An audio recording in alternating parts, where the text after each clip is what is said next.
Hey, what's up, everybody? Ralph here. So I got another one for you guys in regards to student loans, right? But the education department has come up with a plan to make loans more affordable, but they didn't mention anything about student loan forgiveness, right? So basically, what they're saying is, come May 1st, y'all better have your money ready because the government wants their money. All right. So I'm gonna read an article from Business Insider in regards to like what they're trying to do. Okay. So to get it started, okay, it says Education Secretary Miguel Cardona outlined priorities for his department in a speech delivered on Thursday. And while college affordability was a primary focus, broad student loan forgiveness didn't make the cut. Cardona's first major address of 2022 laid out how he plans to address four major priorities for his department: supporting students through pandemic recovery, addressing opportunity and achievement gaps, ensuring higher education leads to successful careers, and making higher education more inclusive and affordable. See, this is the problem. This affordability thing. The reason why education is so affordable is because of government. The government backs these loans, right? Because the government backs these loans, educational institutions are going to say, you know what? Let's jack up the prices because the loans are guaranteed. We're going to get our money. So if it's guaranteed, they just increase the prices because the government's going to pay it anyways. So, and the person left holding the bag is you, the borrower. So if government would just get out of the loan giving business, then guess what? These institutions would drop down the prices. And now, I mean, some people still wouldn't be able to afford it, but at least, the risk would be on the institutions, because if institutions are lending out this money and students and loan borrowers aren't able to pay it, guess what's going to happen? People are going to either default, they're going to file bankruptcy, and the institution is going to be left holding it back. So obviously the institution is going to say, you know what, let's be more, careful who we loan money to. And yes, there's going to be less people getting educated, but we just got to find a way, maybe with grants or something like that. But if you get the government out of the loan business, then these institutions will have to drop down the price because there's going to be less people affording it, and you won't have people making such horrible decisions. That's the reason why, these loans are so expensive, because the loans are backed by the government. Institutions are like, okay, we're going to get our money anyway, so to increase our prices to make more money, and then boom, the student borrower is left holding the bag. So this whole thing trying to make it affordable is not the problem. That's part of the problem, but what they need to do is get out of the loan business and try to figure out ways to like provide grants or something so education is more affordable, all right? So on the last item, Cardona acknowledged that the soaring cost of college and how they can lead to a lifetime of student debt for some of those who seek higher education, but he stopped short of detailing a plan for broad relief, because there's not going to be any relief. And people think they're going to cancel the loan. It's just not. They're not going to do it. They can't. It costs money. They're just not going to do it. I know a lot of people think they're going to do it. It's just not going to happen. A lot of people are going to wait for it to happen, but they don't even have a plan on how they're going to do it because they know they can't. Right? So it is also unacceptable to be burdened with unimaginable loan debt for several decades because you choose to earn a college degree. They think they care. They're the reason why people are struggling so much with debt is because of them. They're the reason. They're part of the reason why people, college education is so expensive, right? So they're part of the problem. So when they come out and say, oh, it's just unimaginable that, so many people are burdened with debt, I mean, there's just nonsense.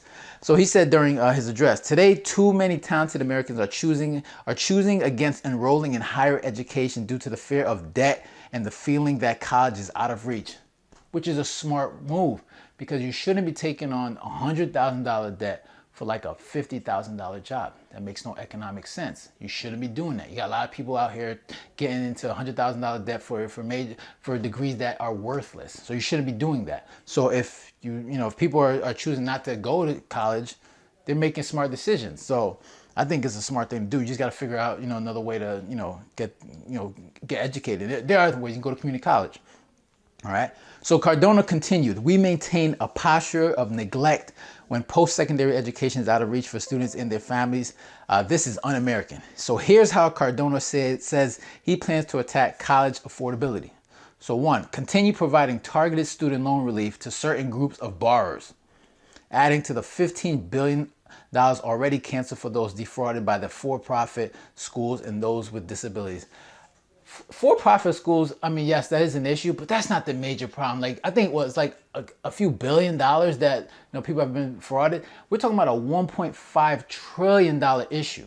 And you're talking about, for-profit schools as if they're the issue. I mean, we can solve those problems.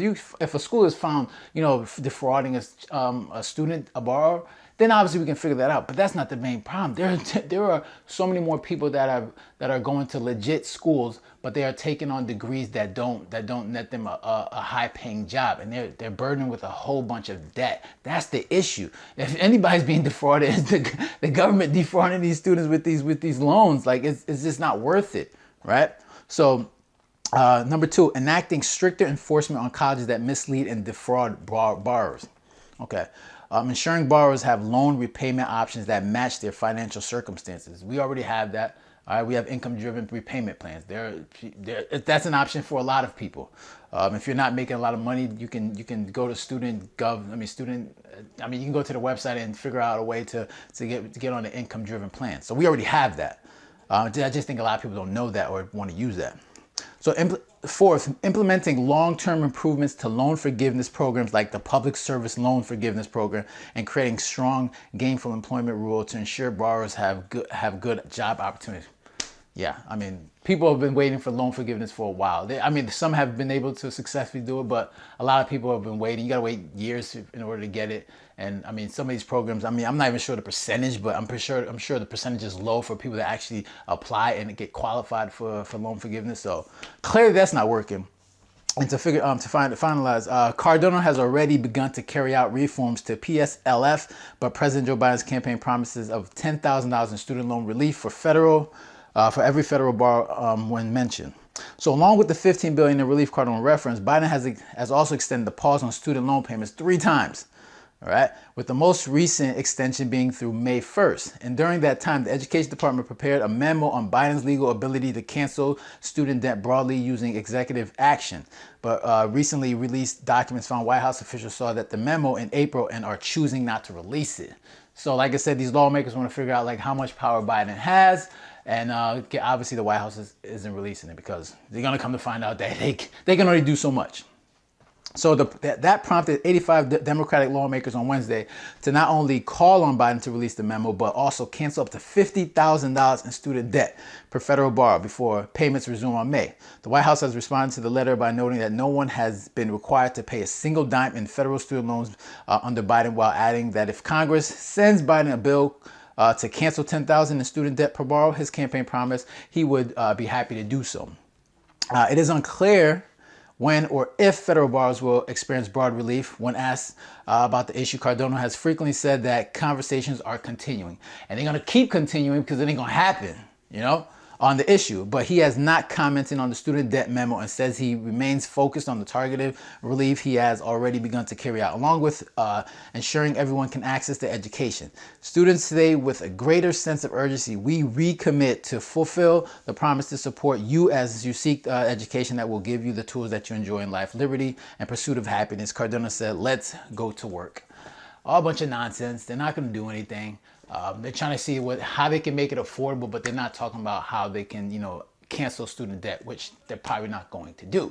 That's just my guess, right? But like I said, they're trying to make it more affordable, but a big reason why it's unaffordable is there a big reason for that. Like I said, the government is backing these loans, and these schools say, you know what, since we know we're guaranteed to get our money, we're just going to jack up the prices because we know we're getting our money. And basically the borrower is the one that's left holding the bag. So if you can remove the government from this loan, this loan giving process, and then you let these institutions bear the risk of, banging out these loans, then you probably have a better chance.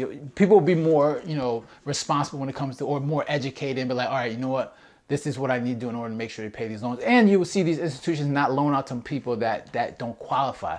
So then we would just have to, obviously there would be less people getting educated, less people qualifying for loans. But then we would try to figure out a way to probably maybe give out grants to people that can't afford it, or maybe people would work as they're going to school, which a lot of people used to do back in the day. So I think it's just, the fact that people are just getting these loans so easily when you're like 18 is just irresponsible, and government shouldn't be doing that. So we just need to figure out a way to responsibly and financially to give out these loans to more responsible people. So, or people more educated and figure out how to do that. But yeah, this is the fact that they're saying they're trying to make it more affordable instead of trying to figure out how to erase student debt, which that's what a lot of people are looking for. it just tells you that they're just gonna keep kicking the can down the road and not solve the actual issue. All right. So those are my thoughts. Let me hear your thoughts. Leave a comment down below, hit the like button, and don't forget to subscribe. All right. So you guys take care and have a good one. Later.